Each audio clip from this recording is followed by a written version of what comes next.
Muy bien, pues buenos días de nuevo a todas y a todos. Bienvenidos también a aquellos que estáis siguiéndonos online a la tercera ponencia de esta tercera jornada del curso de verano sobre la cultura y el entretenimiento en los mundos de Carlos V, vida social, rituales, fiestas, juegos y espectáculos.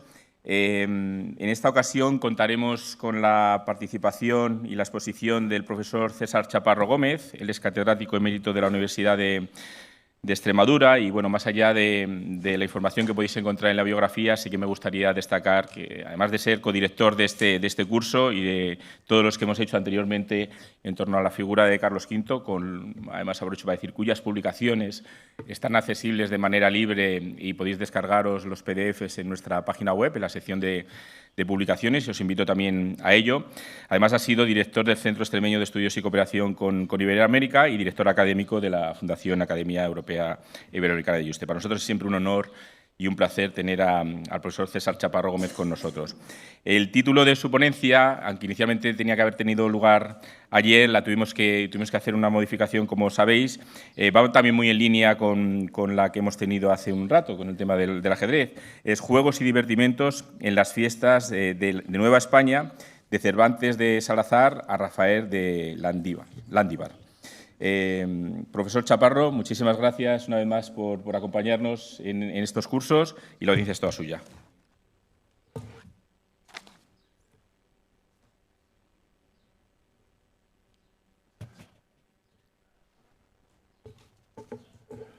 Muy bien, pues buenas tardes. Perdón por la voz. Esa es la causa de no haber intervenido ayer, si se ponía un poco mejor. Y bien, muchas gracias a Miguel Ángel y a todos vosotros por asistir.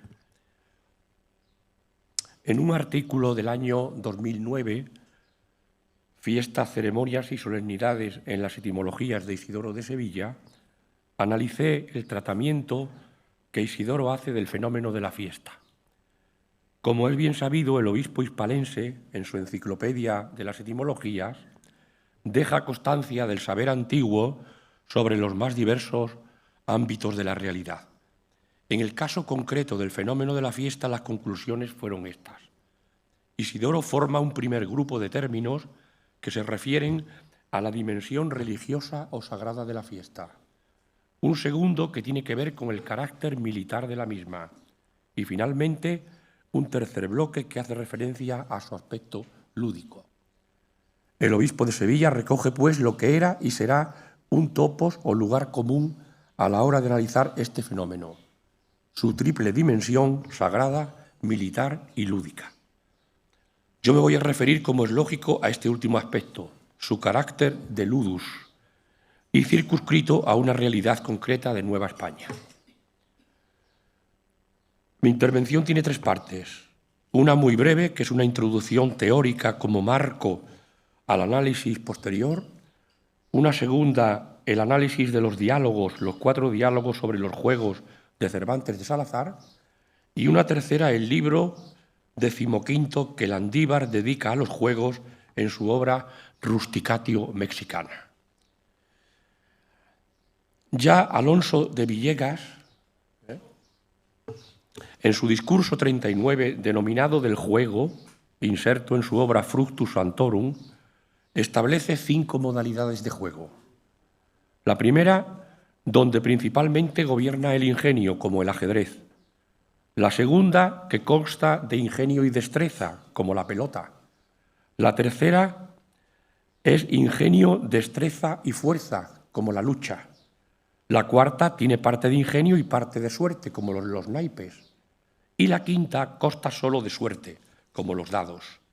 Así pues, según este autor, en el juego intervienen primero el ingenio, después la destreza, enseguida la fuerza y finalmente la suerte. Más modernamente hay autores como Huizinga, en su obra Homo Ludens, donde diferencia al Homo sapiens del Homo faber para identificar al Homo Ludens, es decir, el hombre que juega y que por ende adquiere un lugar entre el hombre que fabrica y el hombre que piensa. Por su parte, Norbert Elias plantea 2 cuestiones interesantes. Por una parte, destaca el papel del poder en el juego y esto le permite construir una tipología de los juegos en prejuegos modelo de entramado no normado, y juegos, modelos de entramados normales. Roger Caillois plantea una hipótesis también interesante. Los juegos, dice él, son innumerables y de múltiples especies, y recupera inicialmente las cualidades del juego, que son de libre participación, actividad separada en el tiempo y espacio del tiempo normal, incierta, improductiva, reglamentada y ficticia. Y así propone una división en 4 grandes bloques, según que predomine el papel de la competencia, el azar, el simulacro o el vértigo.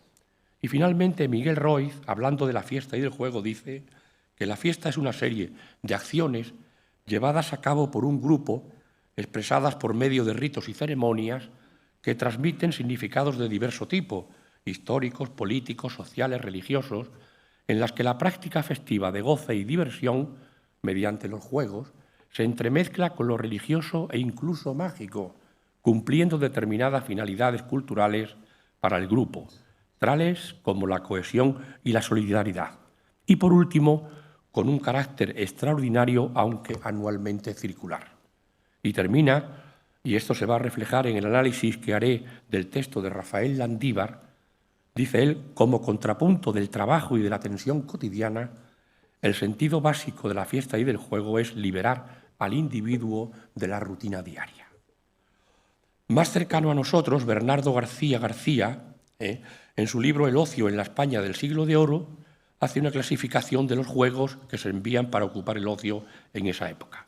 Juegos de niños, entretenimientos y recreaciones, juegos de azar, juegos caballerescos, fiestas de toros, etc. Y cerrando aún más el círculo, Pereira Salas trató de manera exclusiva el juego en tierras americanas y más en concreto en Chile. Y él también hace una interesantísima clasificación en juegos épicos de caballería, hípicos populares, de espectáculo, deportivos, juegos de envite y azar, etc. Y Federico Gómez de Orozco hace lo mismo para describir, aunque de manera muy elemental, los juegos y deportes desarrollados en Nueva España. Y por otra parte, a modo de manual, tienen Ángel López Cantos, que publica una monografía interesante, Juegos, fiestas y diversiones en la América española, y en la que proporciona numerosos y eruditos datos sobre las distintas fiestas, su origen y su desarrollo. Pues bien, con este marco teórico general, entremos pues en lo que constituye el objeto de esta intervención. En primer lugar, los textos en forma de diálogos, ¿verdad?, que Francisco Cervantes de Salazar, autor del Túmulo Imperial de la Gran Ciudad de México, compuso sobre los juegos. Efectivamente, en 1554 se publica en México la obra en latín, que traduzco el título, varios diálogos añadidos a los de Luis Vives Valenciano por Francisco Cervantes Salazar, natural de Toledo.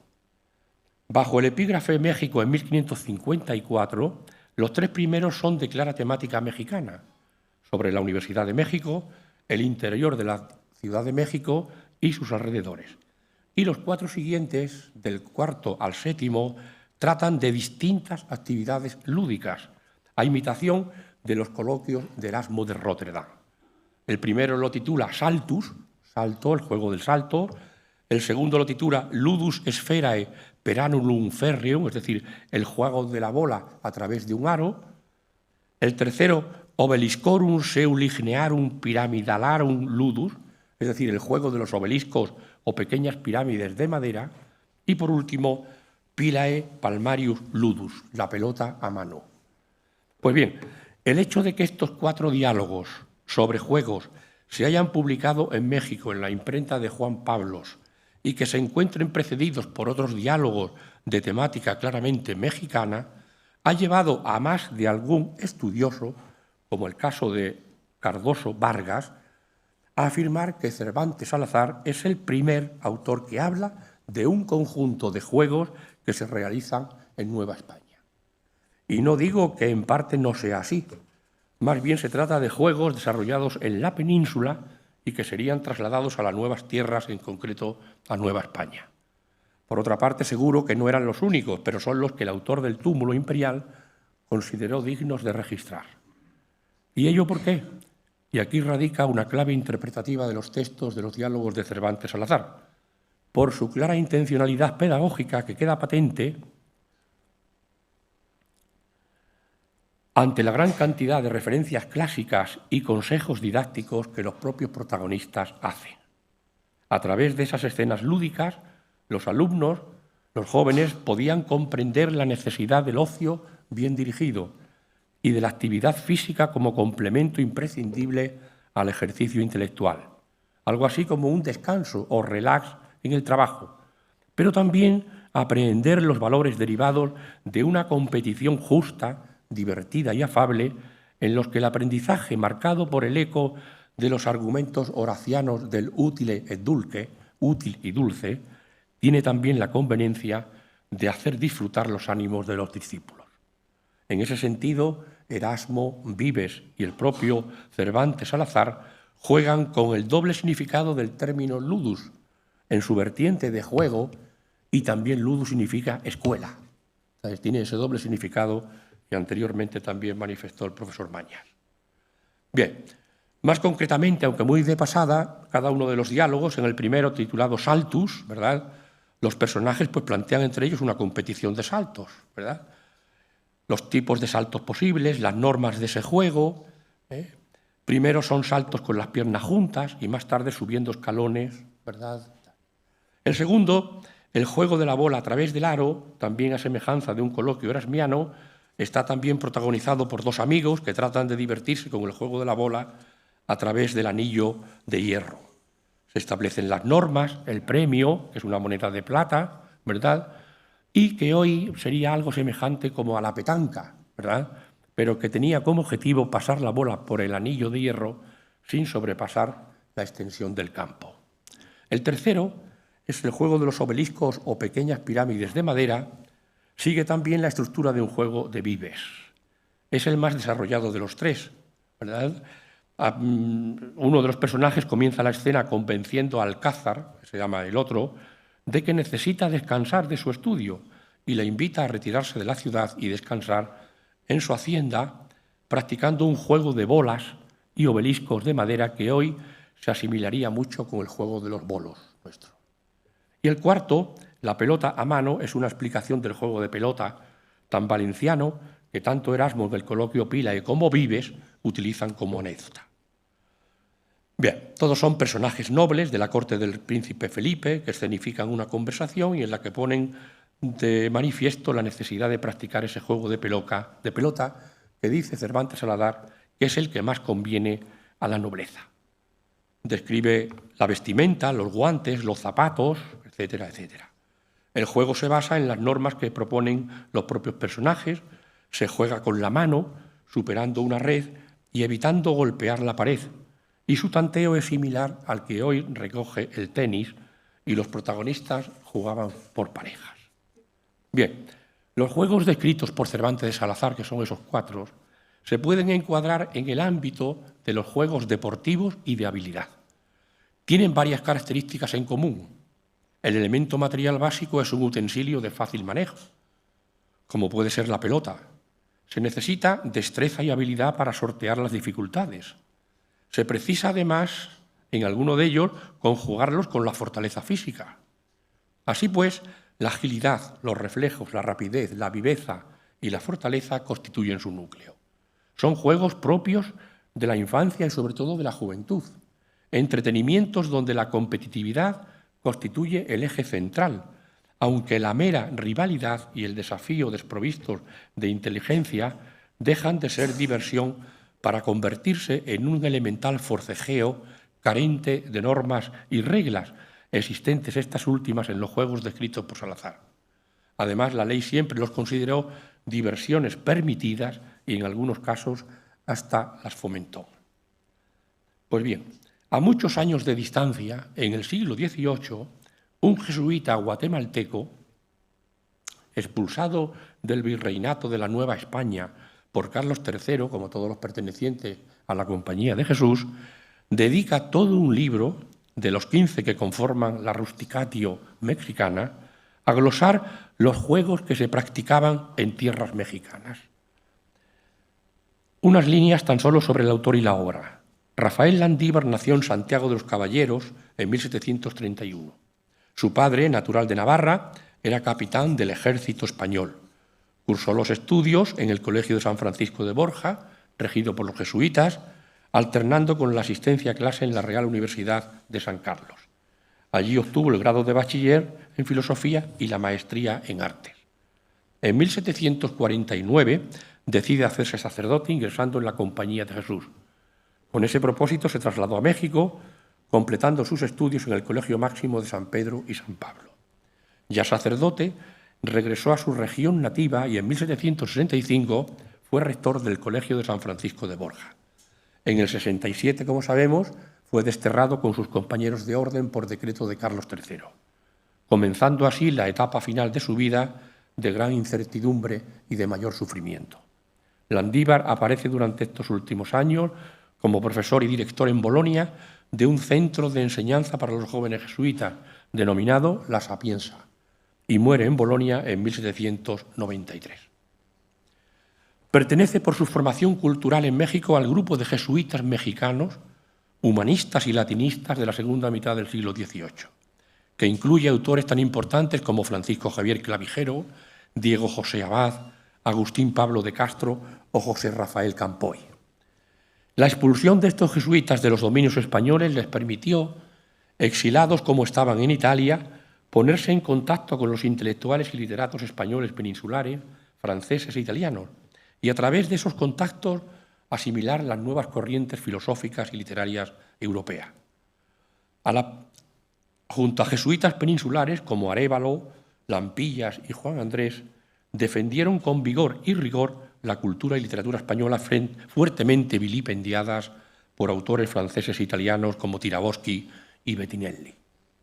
A la par, para reivindicar a América de las denigraciones de autores como Guillaume Reinal, Georges-Louis Buffon y otros, para quienes América era una tierra insalubre, poblada por escuálidos salvajes y estúpidos criollos, estos jesuitas americanos se lanzaron a la labor de reescribir la historia de México y describir las potencialidades y bellezas de sus tierras tan desconocidas en Europa, para demostrar no solo que las razas indígenas no eran inferiores, sino que la fauna y la flora, el terreno y el clima de aquellas regiones eran muy benévolos y con muchas riquezas naturales, y que sus habitantes poseían una alta pericia industrial y una capacidad intelectual al menos semejante a la que tenían los ciudadanos de la vieja Europa.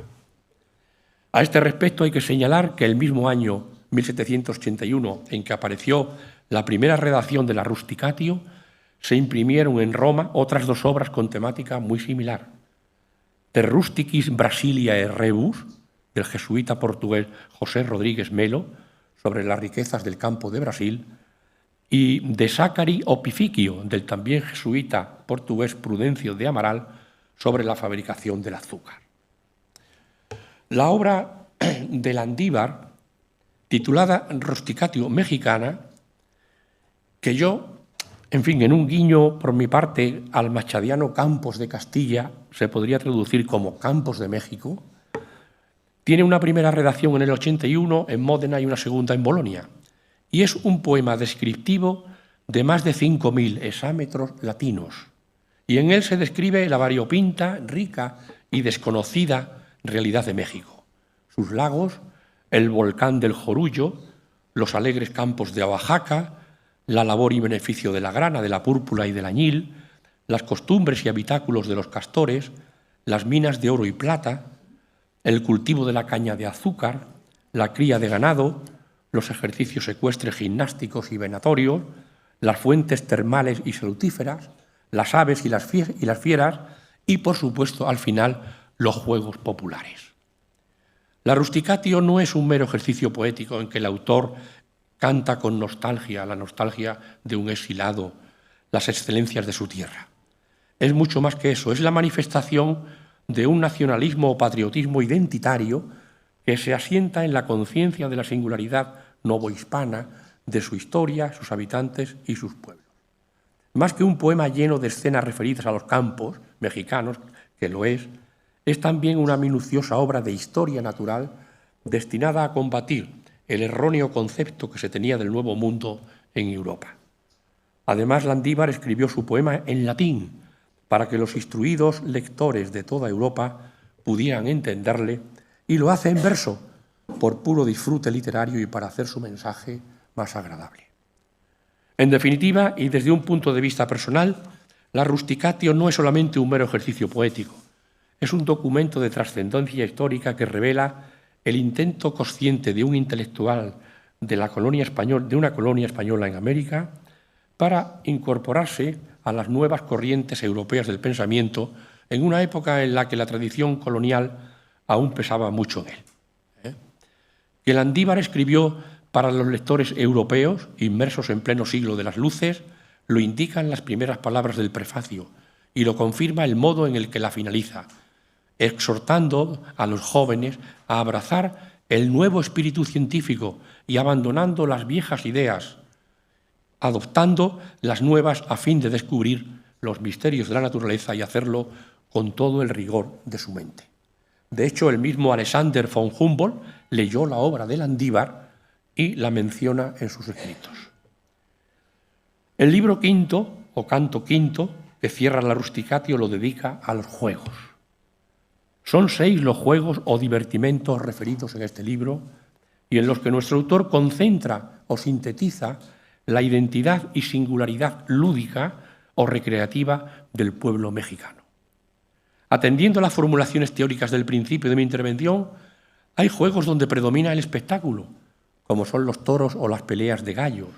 Otros tienen el carácter deportivo, como el juego de la pelota. Algunos son juegos de la calle, como los voladores o el palo encebado. Y finalmente hay juegos donde sobresale el espíritu caballeresco popular, como las carreras de caballos. Son descripciones magistrales. Leyéndolas parece que se asiste a ellas. Constituyen una modélica éfrasis. Desde luego que no son todos los juegos que se practicaban en la Nueva España, pero sí son los que, a juicio de Landívar, mejor expresaban en este ámbito su propia identidad. El libro 15 constituye, según palabras de Faustino Chamorro, una prueba palpable del hondo mexicanismo que se respira en la obra. Mexicanismo donde no se distingue entre peninsular, criollo, mestizo, indígena, sino que presenta al conjunto de habitantes de la Nueva España, participando en consorcio racial de las fiestas, juegos y divertimentos. Como nos dice el padre Mariano Cuevas, la Ciudad de México, nuestras otras ciudades y villas principales y en su escala cada pueblo y lugarejo eran eminentemente fiesteros. Los jubileos de la cristiandad, las juras de los monarcas nuevos, las canonizaciones de santos, el santo patrono del lugar, o si no había razón, con pretextos traídos por los pelos. El caso es que unas fiestas sucedían a las otras, y a las fiestas los octavarios, y al terminar estos el novenario que precedía a la siguiente fiesta. El poeta Francisco Acuña, en el siglo XVIII, lo expresa en semejantes términos. Dice él: pues bien, ya los tenéis, cesen los lloros, ya 4 circos instalarse veo, caballitos, pelota, gallos y toro. Todo es zambra feliz, todo es bueno. La concepción que Landívar tiene de la actividad lúdica está muy cercana a la realidad del ocio, tomado este en su estricto significado latino, como área de actividad concebida para disfrutar de una autonomía relativa respecto a la producción económica que es el nec otium, es decir, el negocio. Sin embargo, al mismo tiempo existe una relación de complementariedad a las tareas agrícolas e industriales, ya que el juego se presenta como el necesario respiro para mantener y facilitar la aceptación de la intensa actividad laboral. Recordemos a este respecto la tesis de Huizinga relativas al Homo faber y el Homo ludens. Esta dinámica o sistema de relaciones es articulado por Landívar ya en los primeros versos del canto 15, en un cambio de frase que puede parecer una convención retórica, pero que efectúa la relación dialéctica existente entre el trabajo y el juego. Él dice así, traduzco del latín: después de haber alborotado con letales dardos las cavernas de las montañas y los pavorosos montes con los ladridos de los perros, agrada alternar el duro trabajo con los juegos y en apacible reposo reponer las quebrantadas fuerzas.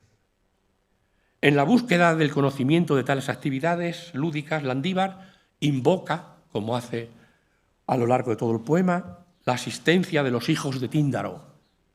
Dice él: tindáridos jóvenes, que jugando gozáis del disco ligero y del alma expulsáis los agobiantes pesares, decid qué espectáculos ofrecen públicamente en festivos juegos los valientes mozos allá en Occidente, que lo visto, muchachos, podréis en verdad revelarlo.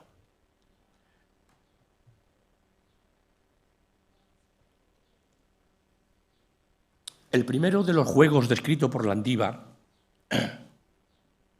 es la pelea de gallos.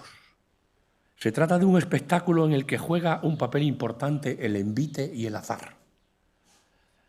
Sarabia Viejo cuenta que la afición a este juego estaba tan extendida que no bastaban los palenques públicos y con frecuencia existían casas grandes, propiedad de particulares dedicados al comercio y de coimes, a donde acudía mucha gente para jugar a los gallos y a los naipes.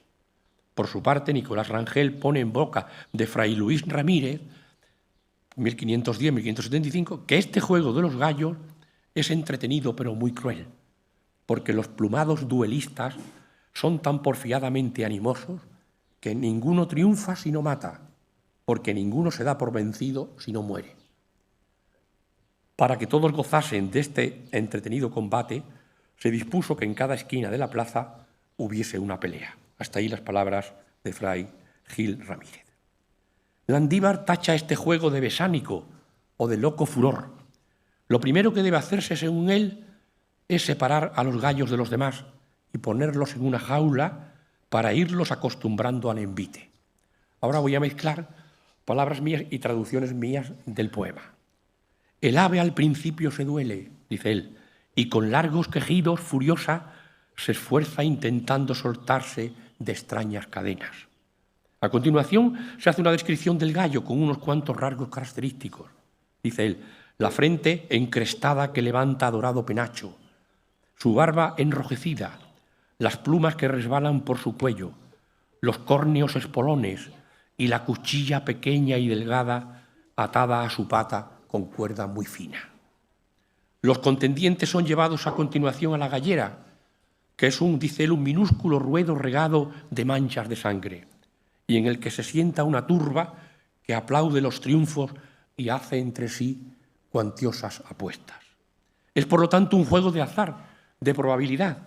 Es un ejercicio recreativo en el que se arriesga dinero buscando un beneficio, pero en cuyo resultado el éxito depende también de la suerte o de la casualidad, mezclada sin duda con creencias mágicas o religiosas que ya desde las sociedades primitivas serían cultivadas.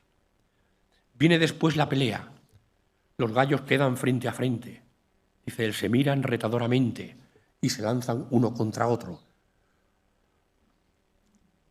hasta encontrar lo que tanto han buscado, la muerte. Los gallos, encendido su corazón de repentina rabia, su cara enrojecida y los ojos llameantes, se lanzan veloces al ataque con la cabeza agachada.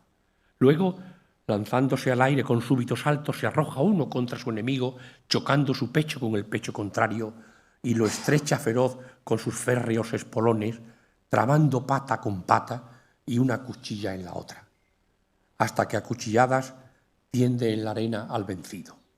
Vuelan las plumas, las vísceras fluyen del rasgado vientre y, bañando la plaza de tibia sangre, el belicoso gladiador cae víctima de suerte desventurada.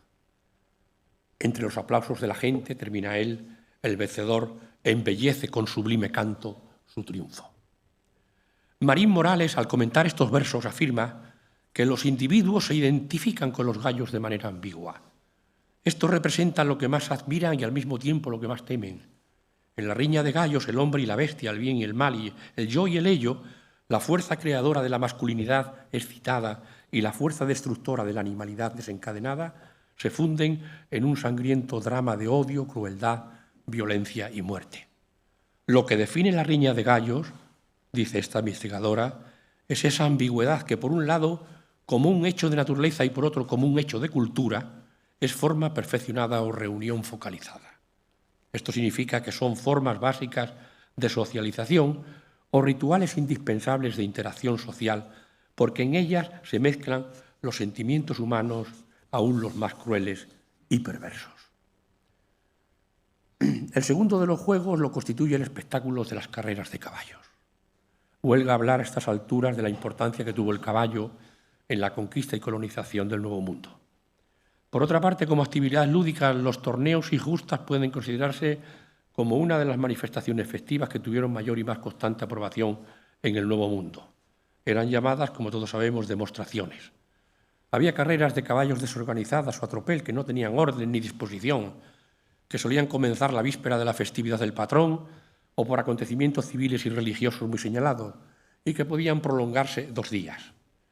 La diversión se cifraba en dar vueltas y más vueltas por las calles y plazas de las poblaciones sin parar ni descansar hasta que los caballos agotaban sus fuerzas o los corceles caían literalmente reventados por la fatiga. Por otra parte, existían las carreras competitivas.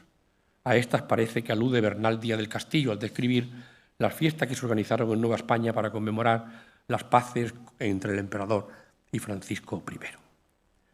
Las primeras manifestaciones de este tipo de carreras aparecen en India bajo la modalidad de carreras por parejas y con ellas algo íntimamente ligado a su naturaleza y consustancial a su existencia, que eran las apuestas. Al principio eran los jinetes los que convenían entre ellos los envites y después se propagó entre unos pocos individuos y al final se extendió a la mayor parte de la población. A estas carreras, en las que es lícito contender, dice Landívar, con moneda en apuestas, son a las que parece aludir Landívar. Su detallada y vigorosa descripción se inicia de nuevo con la selección y preparación de los caballos. Se eligen 2 caballos de gallarda figura, arrojado brío, finos ijares, hermosa cabeza, anchas narices y robustos pechos que contrastan con sus ágiles patas. Los montan a pelo muchachos imberbes, alegres de estar cabalgando. El nerviosismo se palpa en la línea de salida. Los potros, dice él, relajan el fuego que esconde su pecho y manos, con manos y con frente se igualan. La señal se da y se inicia la carrera. La campiña se llena de sordo fragor de los cascos, uno avanza primero, después aquel otro lo pasa, los 2 aceleran e igualan sus frentes, apuran a sus caballos con los talones y los apremian a varazos en el pescuezo y en las ancas, hasta que uno llega primero y le ciñen las sienes honrosos laureles. Estoy traduciendo el poema, que claro, es muy bonito porque es un poema virgiliano. En un segundo juego, ¿verdad?, protagonizado por jóvenes valientes, predomina la espectacularidad. Grandes dosis de adrenalina se apoderarían de la muchedumbre que incierta habría apostado, como en el día de hoy, grandes cantidades de dinero por un caballo y su jinete. Es una diversión en la que la suerte desempeña un papel importante, unida a la fuerza, la destreza y especialmente la conjunción entre los 2 actores, el cabalgador y el corcel. La mencionada Marín Morales dice: la carrera simboliza un juego de poder entre 2 grupos sociales, constituye una simulación de la matriz social, del sistema de grupos cruzados que necesitan, mediante la victoria, adquirir un cierto prestigio. Vayamos con el tercero de los juegos. Como afirma Rafael Landívar, y son palabras textuales, nada desea más ardientemente y con más impaciencia la juventud de esta región que la lidia de toros feroces en el ruedo. Es su diversión predilecta. Abundantísima es la bibliografía sobre la lidia de toros, sus orígenes, modalidades, fechas de introducción en los distintos territorios de América y hasta sus prohibiciones. No voy a entrar en ese tema. Me centro en la narración que hace Landívar y en la que agota su pincel descriptivo. El toro, los pases, las banderillas, los picadores, el matador. Toda una faena en la que queda, diríamos, configurada la singularidad e identidad de la tauromaquia mexicana. Landívar presenta la lidia de toros con el título Ludicra Cuntauris Termina, haciendo hincapié en principio en el carácter de diversión o divertimento. Dice ludicra. Veremos cómo la diversión se puede convertir, y de hecho se convierte, en terror y en muerte. Ocupa los versos 119-233, nada menos que 114. Y se inicia con la descripción, en este caso, del coso o plaza y la salida a la misma del diestro. Dice él: una plaza espaciosa se extiende cercada de una sólida valla que ofrece a una gran multitud numerosos asientos, decorados de hermosos y coloridos tapices. Solo sale al ruedo el diestro avezado en el juego, bien burlando al toro saltando, bien dominando con el duro cabestro los belfos del brioso caballo. Estando todo dispuesto según la antigua costumbre, recalca Landívar, irrumpe el novillo en la plaza. De pronto, un bravo novillo de gran envergadura, retador con testa altanera y con ojos de furia encendidos, respinga y revuelca su ira salvaje en el pecho, y con sed de apagar con la sangre la rabia, hace temblar en carrera las gradas del ruedo, hasta tanto que toma en su diestra la capa el torero y en un mano a mano exaspera la furia agolpada por tiempo. Inicia en ese momento la descripción de una modalidad de lidia, la lidia a pie. Dice él: como flecha lanzada por un tenso arco, el novillo se lanza resuelto a pasar con su cuerno al torero enfrentado y a lanzarlo a los aires ligeros. Entonces el diestro presenta su capa a los tercos embates, escurre su cuerpo hacia un lado y al punto se aparta salvando la herida letal con un rápido salto.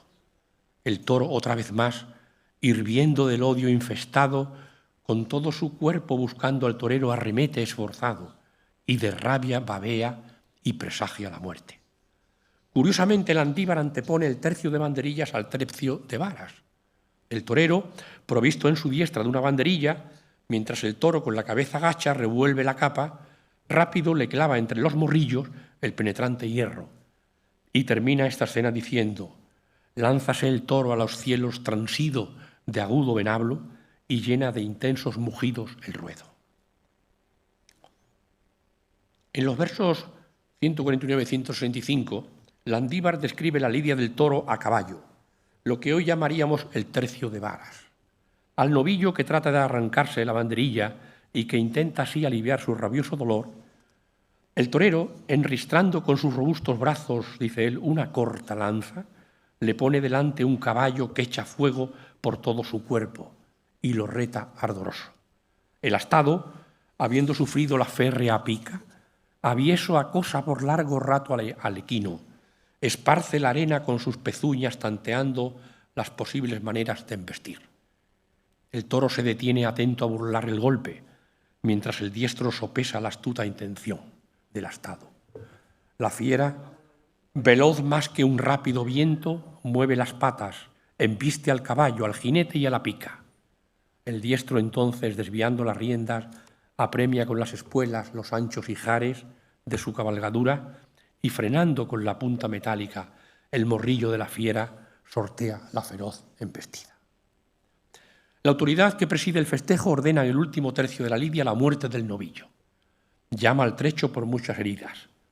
El esforzado diestro armado de fulminante estoque o el jinete provisto de su aguda lanza desafían sin miedo el peligro, retando a gritos al amenazador astado y encaminándose a él con el hierro.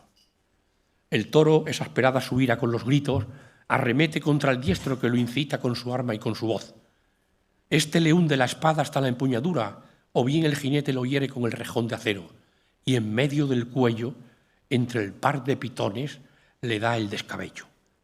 El astado exánime rueda al suelo, doblando sus patas, y el público estalla en aplausos, y el ruedo al completo celebra el triunfo del matador. Sin embargo, Landívar no oculta la otra cara del espectáculo, la posible muerte del torero. Algunas veces el temerario lidiador, confiando en exceso en su aguzada espada, es levantado por los aires y, atravesadas sus entrañas por los cuernos, acaba víctima de su desgraciada muerte. Dice él: la fiesta revuelca a la presa en la arena cruenta. Se espanta la gente al verlo, los otros toreros del riesgo. De aquí que unas luchas por orden sucedan a otras y guste alternar y mezclar un juego con otros. De aquí al final, Landívar describirá distintos espectáculos en los que interviene el toro. Así se fijará en principio en el toro enjaezado, que está a la izquierda, a manera de los caballos, aunque ahí no está enjaezado, y al que apartado de su manada y ensillado, los jóvenes montan. El toro, bramando, dice él, respinga de un lado a otro e intenta lanzar de su lomo al jinete. La plaza se alborota al ver al astado embistiendo a todo lo que se le pone por delante. Otra forma de lidia es la que Landívar denomina lidia, en la que el torero cabalga sobre otro toro, blandiendo una puya. El espectáculo radica en la lucha que entablan ambos astados. Y finalmente nuestro autor introduce un espectáculo que propiamente se insertaría en el ámbito de la carrera de caballos, este que tienen aquí a mano izquierda, y que describe como un jinete sobre dos caballos, este que tienen ahí, este que tienen aquí a la derecha. La gente, dice él, también alterna con los toros dos caballos, sobre los que un mozo apoya sus plantas, la diestra en el diestro y la izquierda en el otro caballo, y sobre ambos erguidos los frena mediante unas bridas. La fiesta de los toros que nos presenta Landívar es sin duda un divertimento, pero también es un arte, un deporte, incluso un rito, una ceremonia, la única, según Vargas Llosa, dentro de la inmemorial cultura de los ritos sagrados de la ofrenda y el sacrificio de la que forma parte, en la que el victimario se enfrenta a la víctima sin otra defensa que su destreza y su intuición, dándole todas las ventajas a la fuerza, exponiendo su vida y su integridad. Sin embargo, el valor no es el único ingrediente de esta fiesta, lo es también el miedo. Ese miedo que el diestro debe administrar y vencer a medida que su temple y arte vayan dominando a su adversario, al que somete a su voluntad, a su juego, hasta lograr implantar en la plaza la ilusión de que el peligro ha desaparecido y que lo que comenzó siendo un desafío de sangre y de muerte se volvió, gracias a la compenetración entre torero y toro, en una perfecta danza. Si estas tres primeras actividades lúdicas podrían en mayor medida ser espectáculos de procedencia peninsular, aunque pronto se convirtieron en diversiones integradoras de toda la sociedad novohispana, los tres juegos siguientes, los voladores, el palo encebado y el juego de la pelota, pertenecen mayormente al ámbito de la población indígena. El cuarto juego es el denominado por Landívar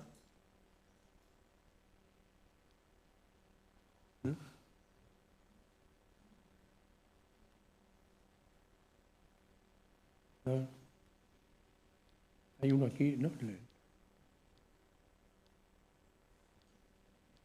Es que falta el de los voladores. Además, ha ido una filmina ahí, ¿no? Pero es el de los voladores, que es el más... Además es la única pintura que tiene el libro de Landívar, ¿no? El cuarto juego es el denominado de los voladores, ¿eh? Recuerdan, ¿no? Los voladores. Se inicia con la descripción del artefacto, que es un tronco de pino alto y pelado al que se ajustan varias piezas, una pequeña base de madera, una cruz, un pivote que posibilita el giro y una especie de escalera unida al palo. Y en los extremos de la cruz se colocan cuerdas que sujetan a los danzantes voladores. En lo alto de la estructura se sitúa el caporal, personaje que tocando un tambor y una flauta coordina el ritual. Es una pena que no... Pero bueno. Se describe a continuación el juego en sí. Dice él, lujosamente vestidos, 4 muchachos, elegidos entre lo más granado de la juventud, ascienden veloces al cuadro superior y se sientan separados, los unos frente a los otros, hasta ser amarrados por la cintura a las sogas. Una vez que cada uno se sienta atado, se precipita de un salto a la tierra, quedando suspendido. La máquina al punto se mueve girando y los voladores empiezan a dar recorridos en torno a través del vacío. Giros y más giros. Los pies, entre tanto, dice él, sacuden el cielo y las manos agitan los sistros sonoros y el pueblo sentado rebosa de aplausos hasta que el impulso, soltadas las riendas y temblando sus piernas, los postra en la tierra. El juego de los voladores, más que un juego, es un acto ritual, del que se han encontrado representaciones en la cerámica de los pueblos mesoamericanos precolombinos. Se inicia con la obtención del palo, que debe ser cortado en terrenos fuera de la región de la comunidad. Y en el rito del corte, primero se hace una ceremonia para pedir perdón al bosque por tomar la vida de uno de sus seres.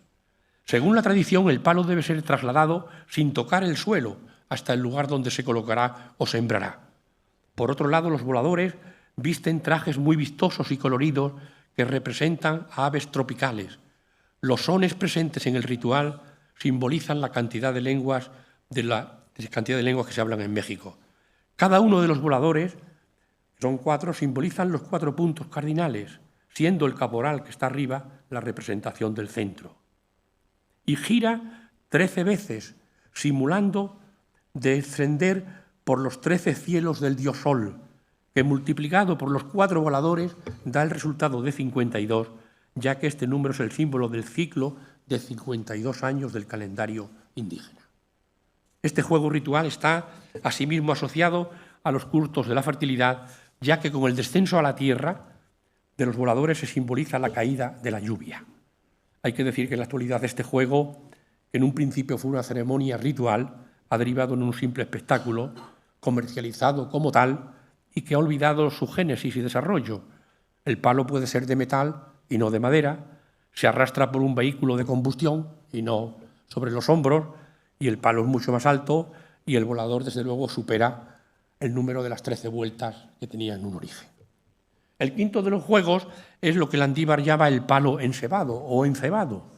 Se inicia con la descripción del palo utilizado en el juego y el carácter meramente lúdico de esta actividad. Dice él, el pueblo sustituye ese palo por otro palo muy alto, deseando con ardor celebrar este juego a carcajada limpia.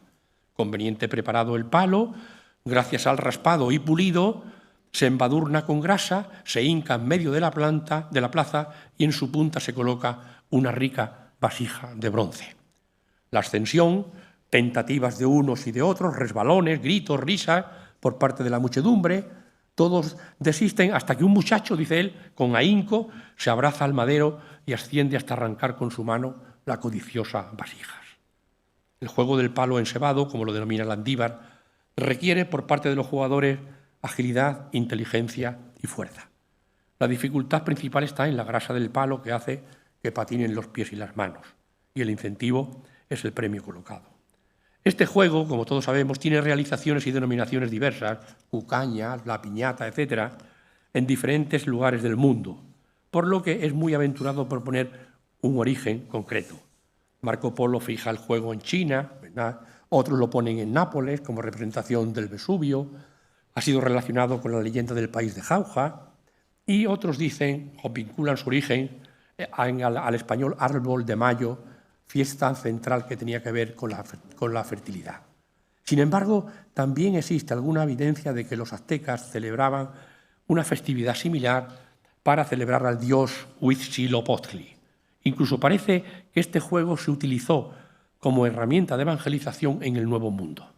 Así, a principios del siglo XVI, los misioneros españoles atraían a los habitantes locales a una ceremonia utilizando esas piñatas.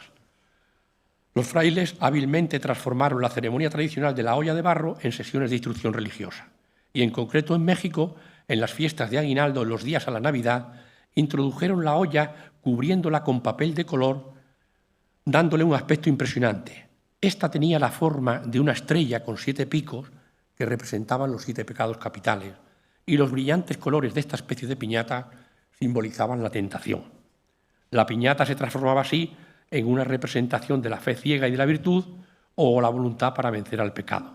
Además, los caramelos y otras golosinas dentro de la piñata representaban las riquezas del reino de los cielos. De esa manera se dotaba al juego de un gran simbolismo religioso.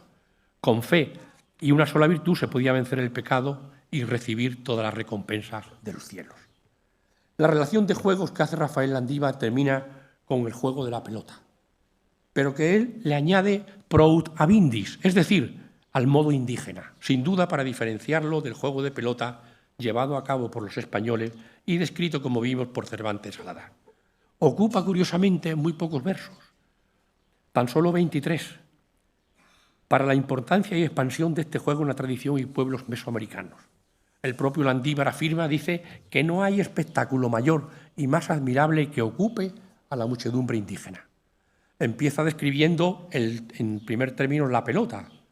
Recogen de un árbol una goma viscosa y elástica y forman con ella una pelota que sube con grandes botes a los cielos. A continuación describe el inicio del partido. El equipo forma un gran círculo y de un primer saque lanza la pelota al alto.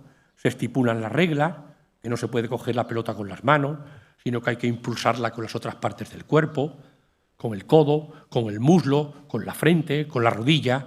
Si cae al suelo la bola se recoge con los codos o las rodillas, pero nunca con las manos. Y si alguno llega a tocar la pelota con las manos, dice él, e incauto viola una ley tan severa, él mismo, sufriendo deshonra, soporta los gastos del juego. Nuestro autor presenta de manera lacónica el juego de la pelota como un mero entretenimiento, en el que la fuerza y la destreza o maña son los ingredientes esenciales. Sin embargo, este juego tuvo una intensísima significación ritual religiosa entre los antiguos mexicanos. La presencia en el texto de Landívar de expresiones con connotaciones rituales, penales y sacrificiales, como por ejemplo violare legem severam o incluso patitur, nos llevan a concluir que el texto landivariano alude a algo más que a lo que expresamente dice. El juego de pelota se desarrolló en múltiples escenarios precolombinos, según los restos arqueológicos encontrados y por los testimonios de cronistas y misioneros como Toribio de Benavente, Fray Juan de Torquemada o Diego Durán. Como era de esperar de un juego practicado durante un periodo tan largo y en tantas culturas, con el tiempo y lugar se desarrollaron variaciones en los detalles y, por lo tanto, el juego de la pelota mesoamericano puede ser visto con mayor precisión como una familia de juegos relacionados. No se trataba de solo un juego, era un ritual religioso que simbolizaba que el Huitzilopochtli vencía a su hermana la luna para dar lugar al amanecer. El juego se desarrollaba en una gran estructura de mampostería, aunque hay una gran variación en tamaño y en general todos los campos de juego tienen la misma forma, una larga y estrecha pista de juego flanqueada por paredes con superficies tanto horizontales como inclinadas. A menudo las paredes estaban cubiertas de una capa de yeso y pintadas con colores. Y aunque los campos de juegos tempranos estaban abiertos en dos lados, los campos más tardíos tenían la zona final de la pista cerrada. Generalmente las canchas se encontraban en un nivel más bajo que el resto de las ciudades, ya que era una representación del inframundo. En el periodo posclásico, los mayas comenzaron a colocar anillos verticales de piedra a cada lado del campo. Ahí tienen, aquí, en la parte derecha. Con el objeto de pasar la pelota a través de uno, una innovación que continuó posteriormente en la cultura tolteca y azteca. Por otra parte, la pelota, que llegaba a pesar hasta 4 kilos, representaba en su movimiento las trayectorias de los astros sagrados, Sol, la Luna. Los partidos se disputaban entre 2 equipos. El número de jugadores podía variar de 2 a 4. El juego podía ser brutal, incluso sin sacrificio humano, ya que la pesada y maciza pelota podía ocasionar graves lesiones. Así Diego de Durán describe que en algunos momentos eran tan graves esas heridas que tuvieron que efectuar un corte abierto en el cuerpo. En cuanto a la vestimenta, en fin, las pinturas y relieve nos muestran una rica variedad. El equipo mínimo consistía en un taparrabos completado con algunas cinturón, etcétera, etcétera, las rodilleras, los guantes, unos discos preciosos detrás de la cintura, sandalias con talón, cascos zooformos con otros atributos, etcétera.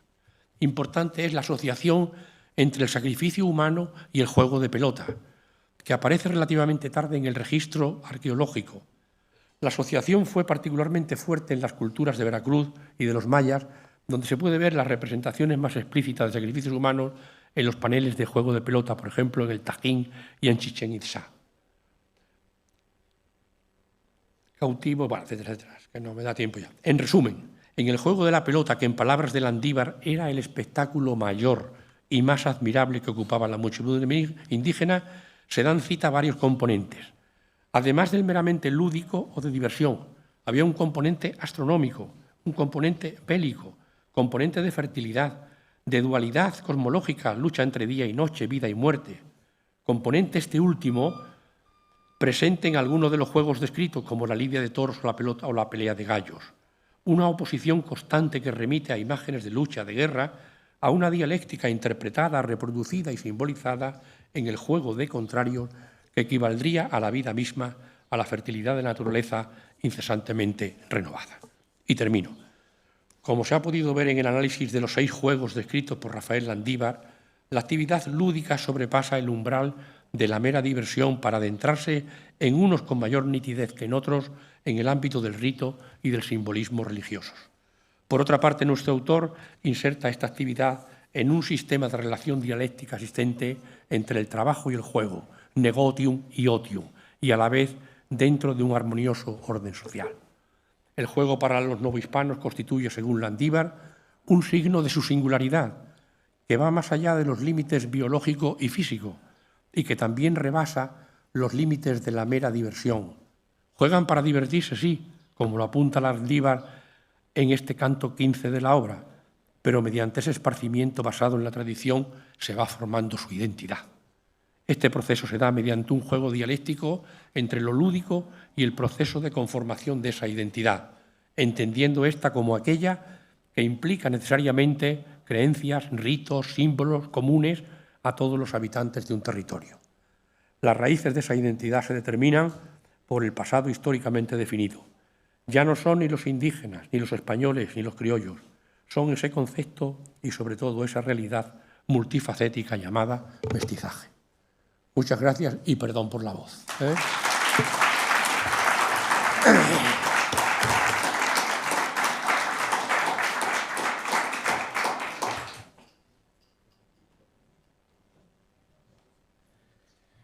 Muchísimas gracias, profesor Chaparro. Muchísimas gracias, César, por esta interesantísima exposición entretenida a la vez, como los mismos juegos que nos has mostrado de manera descriptiva, ¿no? Que de alguna manera incluso nos han podido hacer vivir, ¿no? Y estar en esos campos de juegos, en esas situaciones en las que se mostraba perfectamente cómo podían ser los juegos. Hemos podido rescatar, no sé si desde el equipo de producción tenemos la imagen, pero hemos podido rescatar una de las imágenes de las voladeras, porque aunque el profesor la ha intentado describir, es difícil, yo me lo estaba intentando imaginar y cuando he visto la imagen la verdad que es sorprendente, ¿no? Entonces no sé si la podemos poner en pantalla para que también las personas que nos están siguiendo, no tiene que ver con esto.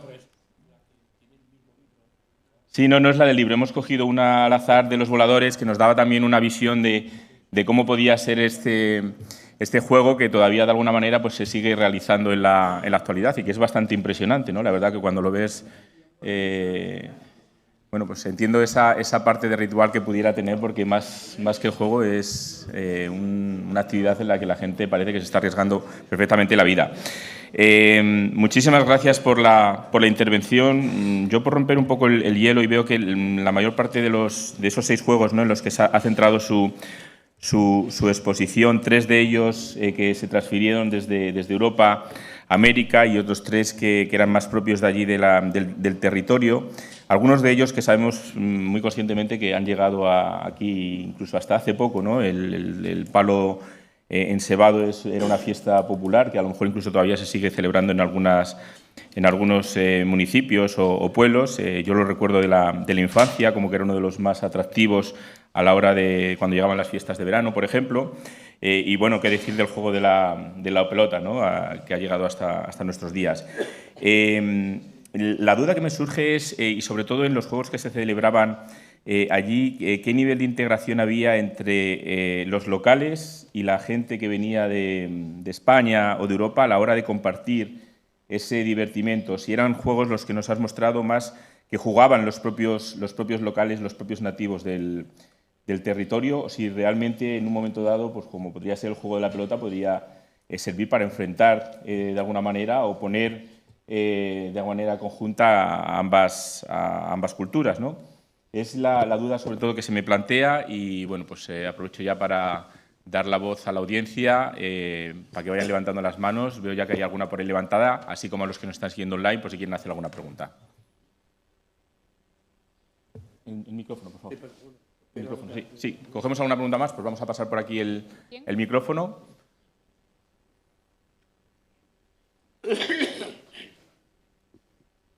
Bueno, Francisco Miguel Monago, de la Universidad de Extremadura, muchísimas gracias por la ponencia, ha sido brillante y muy interesante por el tema. Yo tengo varias preguntas. Bueno, la primera es que entre Cervantes de Salazar y Landívar hay mucho tiempo de diferencia y, por lo que usted ha comentado, los juegos descritos por Cervantes de Salazar son todos relacionados con el origen peninsular, siendo Landívar el que describe los juegos prehispánicos. ¿Es Landívar el primero en describir juegos prehispánicos o hay alguien antes que describa esos juegos prehispánicos que se haya quedado entre medio posterior a Salazar? Que, bueno, pues... Además de eso, tenía una pregunta concretamente sobre el palo encebado, que hay en más culturas y ha mencionado que se da en más culturas. ¿Pudo haber relación? Bueno, es que es curioso el hecho de que nazca en varias culturas. ¿Surge en esas culturas de manera aislada? Cada una, bueno, desarrolla su propia variante del juego de manera aislada, ¿o puede haber alguna interconexión entre esos distintos juegos? Y luego una tercera pregunta sobre la mujer en estos juegos, porque claro, son juegos muy relacionados en muchos casos con la violencia o con una actividad que en la época no estaba muy asociada a la actividad propia de la mujer para la época. Si pudiera hablarnos un poco de los juegos, o si la mujer participaba en estos juegos, a pesar, pues a lo mejor, de no estar inicialmente un poco en la mentalidad de la época, el poder asociar a la mujer a este tipo de juegos violentos, o jugaba otro tipo de juegos más calmados, más propios de su género. Bueno, pues en esa línea, si nos pudiera detallar un poco más. Muchísimas gracias. Profesor. Bien, muchas gracias. ¿Por qué? Comienzo por una de las preguntas que lo quiero enlazar. ¿Por qué he escogido yo Cervantes Salazar y luego he dado un salto a Landívar, ¿no? Porque realmente sí que hay muchas referencias a juegos concretos, ¿verdad?, de cronistas y de autores. Pero algo así que de conjunto trate el tema de los juegos, yo no me lo he encontrado. Que trate el conjunto de los juegos. Por otra parte, Landívar me ha parecido interesante, ¿no? Aparte, bueno, que yo soy filólogo, yo no soy historiador, pero aparte de que es un poema muy interesante desde el punto de vista literario, pero él, al realizar, ¿verdad?, al componer su Rusticatio, intenta de alguna manera fijar la identidad de ese pueblo. Y en un caso concreto, la identidad de los juegos, ¿verdad?, que van a ser los 6 que de alguna manera él elige para ser identificativos de una singularidad. ¿Entiendes? Ese es lo grande que tiene, precisamente lo importante que tiene el texto de Landívar, aparte que esté muy bien escrito en latín, etc. Yo, cuando quiero fijar el carácter lúdico de mi pueblo, ¿verdad?, yo pongo estos 6 que son, a mi juicio, los más importantes y que constituyen su identidad. ¿Vale? Esto es muy importante tenerlo en cuenta, ¿no?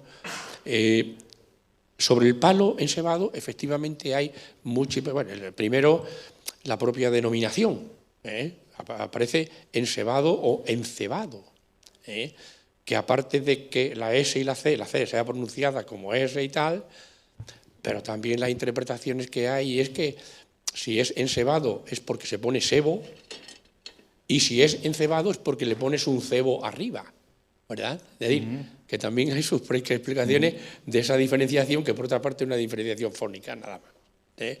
Efectivamente, hay muchas teorías, que si nació en Nápoles como representación del Vesubio, que si Marco Polo lo vio en la China y de la China lo trajo aquí.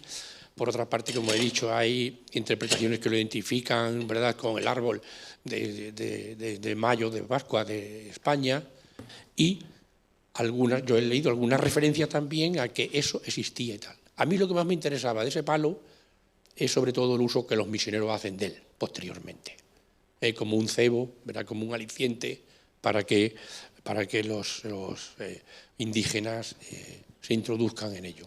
Sobre la participación que comentaba Miguel Ángel, yo creo que hay juegos y juegos, porque yo creo que en el juego de pelota me da la impresión que los peninsulares intervenían poco, me da la impresión, porque tenía un carácter muy duro, ¿verdad?, con hematomas, etcétera, etcétera, y no sé yo si, ¿verdad?, los peninsulares estaban preparados.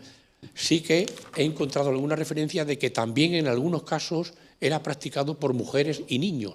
Eso sí, me lo he encontrado. Hay alguna referencia ahí. Y luego, la última cuestión, a mí lo que me ha extrañado más es que este juego, que es el juego, yo creo, indígena por excelencia, Landívar le dedique solo 20 y tantos títulos, 20 y tantos versos. Yo creo que es por ese carácter unido que tiene de rito y de sacrificio.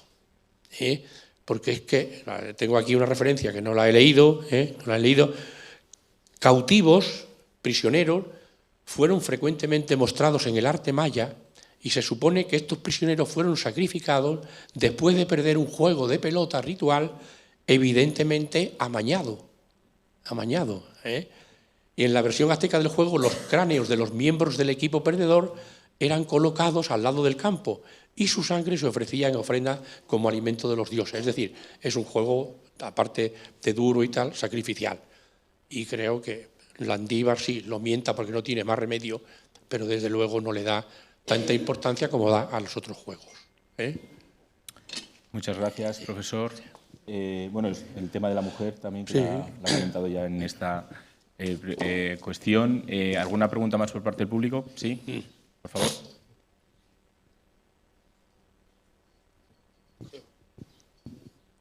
Bueno, mi nombre es Ismael García, de la Universidad Carlos III, de Madrid. Gracias por la conferencia. Al margen del componente étnico, ¿hasta qué punto es relevante el componente de clase? Es decir, ¿hasta qué punto los juegos tenían un mayor reconocimiento, prestigio y se vinculaban a una determinada clase social? Sí. ¿O son juegos con un carácter más interclasista? Hombre, los juegos que describe Landívar, desde luego, son de carácter muy popular. Si se cuenta, son juegos donde interviene el público más que nada como espectador. Son espectáculos, son divertimentos del público. Luego había otro tipo de juegos, ¿verdad?, como son los juegos de palacio, los juegos tal, donde ahí sí que era más de la clase dominante, más de la clase dominante y no propios del pueblo. Pero los 6 que describe él tienen un componente popular muy importante. Yo creo que es lo que quiere también, porque como he dicho al principio, él busca la identidad del pueblo, fijar la identidad, y al fijar esa identidad de nuestros son tal. Aparte luego había muchos más juegos, pero que él no los describe porque no cree que sean conformadores de esa identidad. ¿Entiendes? Muchas gracias. Tenemos otra pregunta por aquí y también la profesora de CODES, por favor. Sí, una breve pregunta que justamente me ha surgido. Comentario del compañero. ¿No se me escucha? Sí, no agarres abajo. Perdón. Que sí, que soy Eduardo de la Universidad de Extremadura y una breve duda que me ha surgido tras el comentario del compañero.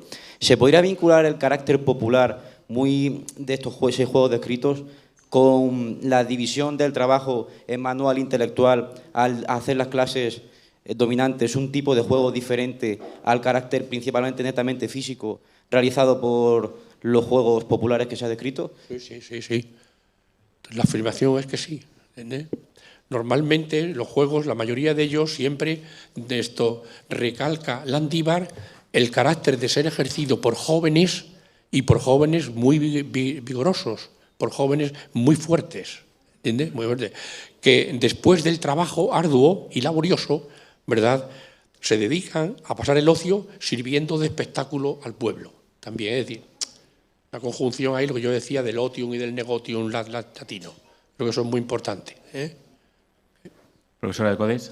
Muchas gracias, César, por esta brillante interpretación de Landívar. Francamente, es un aporte muy clarificador para entender juegos en la Nueva España.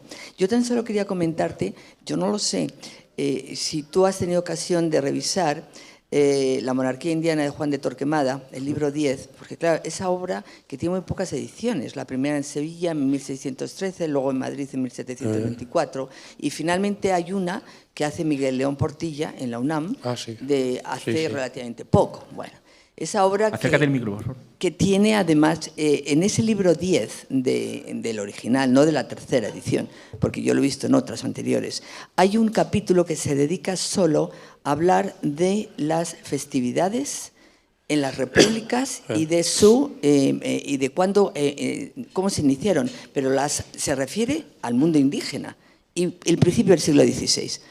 Porque en realidad la monarquía indiana es una crónica de crónicas, podemos ponerlo en esos términos, pero recoge gran parte de los comentarios de los cronistas que ellos preguntaban si había repertorio, ¿no? Con respecto a esto.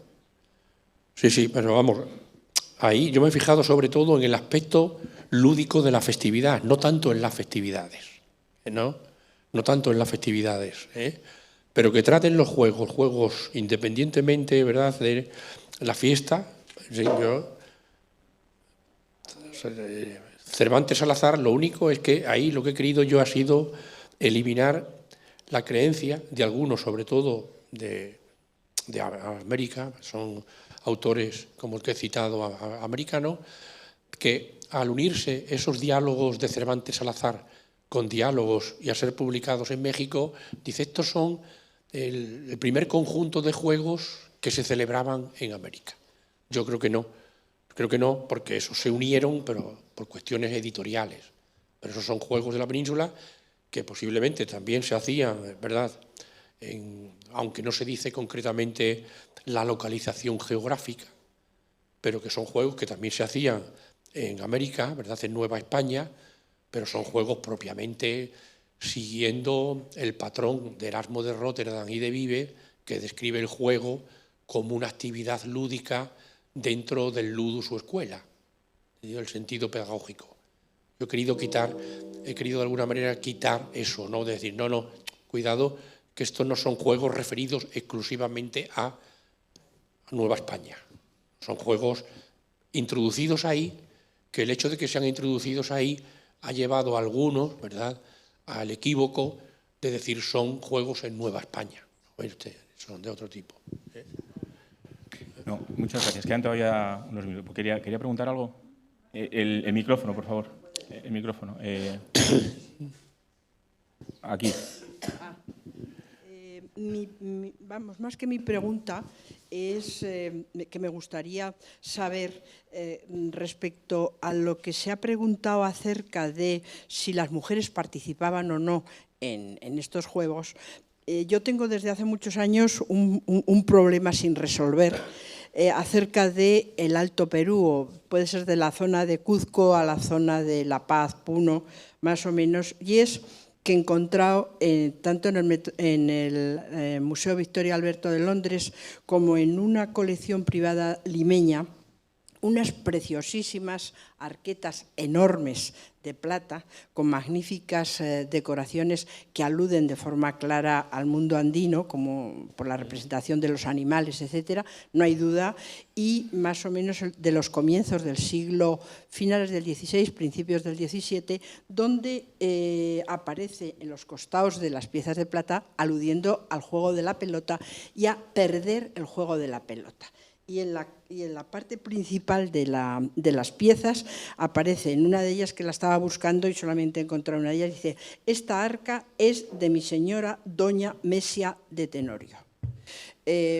Por mucho que he querido saber cómo articular el hecho de que aparezca esta señora, como parece como si ella ofreciera esos trofeos o esos regalos con la pérdida o la ganancia de los juegos, no lo he podido solucionar. Esto pasa en el Alto Perú, desde luego por el tipo de pieza.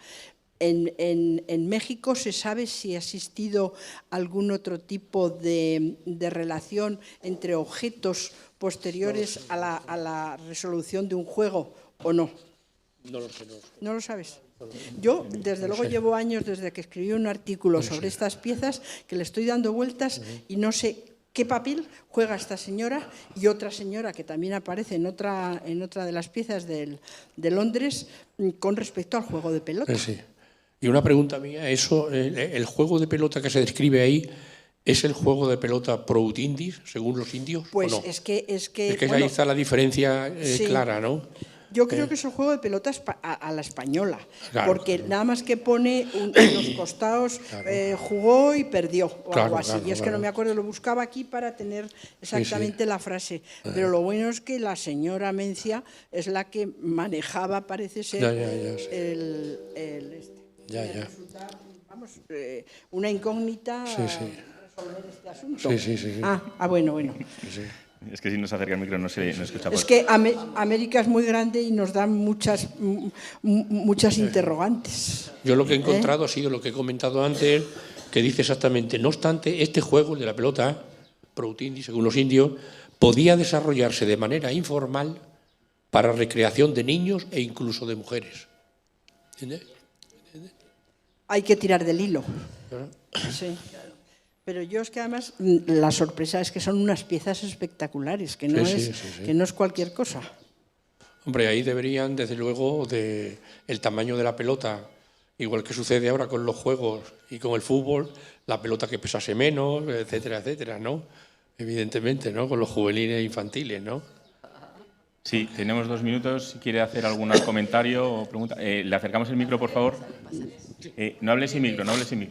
Es muy breve. Es que no solamente era ese juego de pelota, sino el juego de pelota con el pie, que era una absoluta novedad en España, porque se conocía el juego de pelota con la mano, con el vasco. Sí, claro. Pero en 1601, en una relación manuscrita de la entrada de Felipe III y Margarita en Segovia, que es los pañeros hicieron una representación del encuentro de Moctezuma y de Cortés, se describe como novedad un juego de pelota de los indios, y es de pelota al pie, o sea, juego de pelota con el pie. Y lo mencionan allí como una cosa chocante, una cosa extraña, ¿no? Porque no se conocía. Y es diferente del que nos ha hablado César, claro. Nada más. Pues muchísimas gracias. Creo que desde producción hemos conseguido recuperar un grabado en este caso con el tema de los voladores, que además estaba en una publicación de danzas prehispánicas. No sé si es este o es algo parecido, donde se recoge, pero bueno, por lo menos que quede constancia para que nos hagamos una idea de este juego. En cualquier caso, como se ha dicho a través de la audiencia, es que América da mucho juego, nunca mejor dicho.